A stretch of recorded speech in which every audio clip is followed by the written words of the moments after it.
যদি কোনো দেশকে দুর্নীতি মুক্ত এবং ভালো মনের মানুষের জাতিতে পরিণত হতে হয়, তাহলে 3 জন সামাজিক সদস্য এই কাজটা করতে পারবে। দুর্নীতি মুক্ত ভালো মন, এটা কি মাদকের সাথে জড়িত না?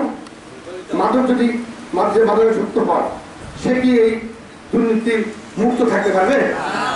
সে কি ভালো মন নিয়ে চলতে পারবে? অর্থনীতি করবে, চিন্তা করবে, টাকা দিবে, সব কিছু করবে। তাহলে এই যে যদি কোনো দেশকে দুর্নীতি মুক্ত এবং ভালো মনের মানুষের দাবিতে পরিণত হতে হয়, তাহলে 3 জন সামাজিক সদস্য এই কাজটা এগিয়ে নিতে পারে এবং এই কাজটা করতে পারে। 3 জন সামাজিক সদস্যকে, একজন হলো মা, একজন হলো বাবা, আর একজন হলো ওই শিক্ষক। কে? মা, বাবা, শিক্ষক।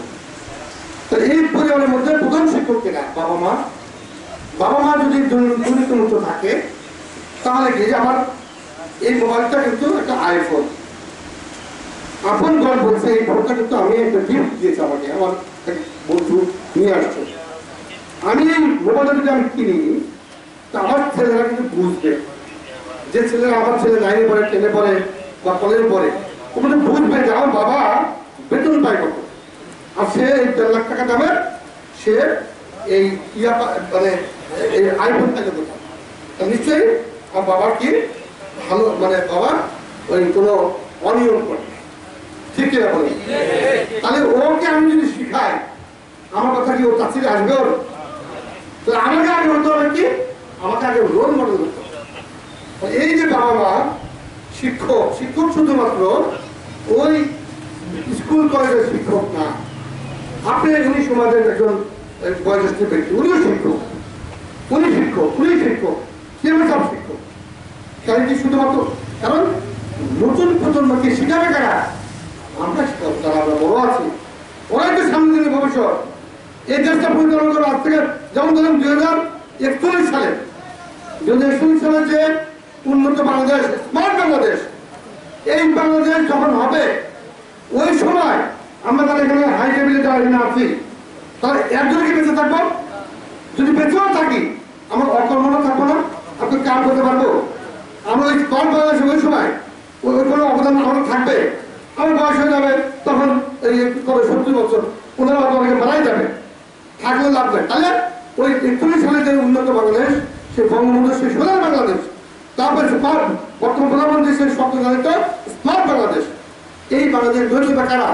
নতুন প্রজন্মকে যদি একটা সুন্দর করতে হয়, তাহলে আমি বাবা হিসাবে, আমি মা হিসাবে, আমি শিক্ষক হিসাবে সবার আগে দরকার আমি আগে সহি হব, আমি আগে নিজে আগে সংশোধন করে নিলাম নিজেকে। কি আমার যে মেম্বার এরকম সংশোধন হবে ইনশাল্লাহ। আমার চেয়ারম্যান সাহেব সেও চিন্তা ভাবনা নিয়ে এইভাবে কাজ করবে। আমাদের বিজ্ঞপ্তিকে আমি বলে দিচ্ছি, তারা সমস্ত কিছু ঊর্ধ্ব থেকে নির্মোহ থেকে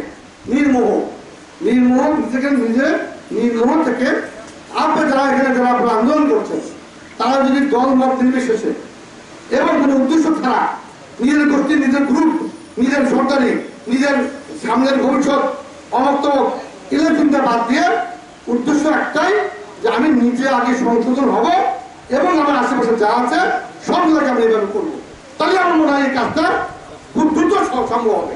তাছাড়া আমার মধ্যে আছে ওই মেম্বার সাহেবকে ভোট জানাই, ওই গ্রুপের লোকজন আসছে, বিচার পাইছে দরবারের পাশে বাড়ি বেশি দিল, বাড়ি দুটো বেশি দিচ্ছে, কি জন্য দিচ্ছে? ভোট জানাই, সুযোগ পাইছে, বাড়ি দুটো বেশি দিল। এরা এখন আছে কিনা নাই? আমরা করবো কি, আমি নির্ভরভাবে ভালোভাবে সাদাকে সাদা, কালোকে কালো। আমি দেখেন, আমি আপনাকে বলছি, আমারও যদি কোনো প্রকার ভুল থাকে, আপনারা বলবেন যে উৎসাহ আপনি কিন্তু এই জায়গায় এই বিচারের অবস্থায় আপনি চিন্তাভাবনা করছেন। তাহলে কি আমরা চাই সুন্দর একটা পরিবেশ তৈরি করতে, সুন্দর একটা, তাহলে আমার নিজেরা প্রত্যেক কি হতে হবে, রোল মডেল হতে হবে। আমি আমার সন্তানদেরকে সুন্দরভাবে গড়ে তুলবো। আশেপাশে যারা আছে, এই যে মুরব্বী উনি বললেন তখন, আচ্ছা আমরা আগে দেখতাম সামাজিক অনুশাসন ছিল,